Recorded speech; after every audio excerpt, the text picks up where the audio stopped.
देखो उसमें जीवात्मा है, मतलब आत्मा भी है, लेकिन वह आत्मा जीव से ढका हुआ है। तो जीव कैसा है? जीव कौन सा शरीर है? संस्कार शरीर है। और संस्कार शरीर कैसा है?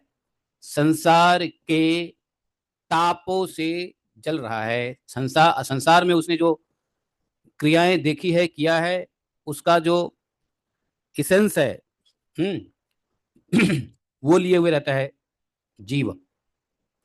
तो संसार का जो इसेंस है, संसार का जो संस्कार है, स्फुलिंग जिसको कहते हैं, वो एक्चुअली तप्त है। तप्त जीव का संस्कार तप्त है, तपाता है ना, संस्कार ही तो तपाता है। तप्त जीवनम, इसलिए कहा गया, गोपियों ने कहा ना तप्त जीवनम। है कि नहीं? तो वो तप्त है, तप्त है इसलिए जलता रहता है, समझे? हैं? वही शांत हो जाए तो क्या होता है? वही संस्कार जब शांत हो जाए, जले ना, अर्थात संस्कार नाश हो जाए, तो आत्मा फ्री। तो भगवान ने जाते ही क्या होता है? जीव का अपना जो शरीर है तो नष्ट हो जाता है, आत्मा भगवान में मिल जाता है बस। तो संस्कार भगवान नष्ट कर देते हैं और आत्मा को अपने में मिला लेते हैं, परमात्मा आत्मा को मिला देते हैं। और जलती हुई चीज का क्या होता है? तो बुझ जाता है, नष्ट हो जाता है भगवान के संपर्क से। भगवान के संपर्क से कोई संस्कार रह सकता है क्या? नहीं ना।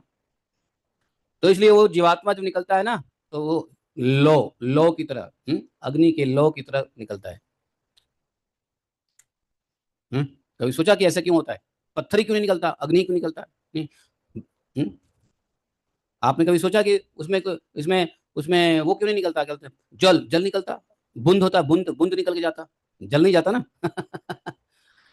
अग्नि जाता है। तो कारण क्या है कि तप्त जीव, जो संसार के संस्कारों से, संसार के माया से जो तपा हुआ जीव है, इसलिए वो अग्नि की तरह होता है ना। तो वो हिल रहा था, जीवात्मा। और जीवात्मा बोलता भी है, लेकिन क्या है, वो सबको नहीं सुनाई देगा। बोलेगा तो लगेगा अरे कहाँ से बोला, कहाँ से बोला, कहाँ से बोल तो रहा है जीवात्मा। भगवान ने भी जीवात्मा को लाए थे ना वहां से, यमराज के यहाँ से। आप लोगों ने देखा था, यमराज के यहाँ से जीवात्मा को लेके आए थे और अपने गुरु को दे दिया था, संदीपनी मुनि को। नहीं, संदीपनी मुनि और उनकी पत्नी, क्या नाम था पत्नी का? नाम भूल गया। गुरु माता थी ना, से नाम उनका। तो गुरु माता को ला के दिया था, ऐसे हाथ से लो।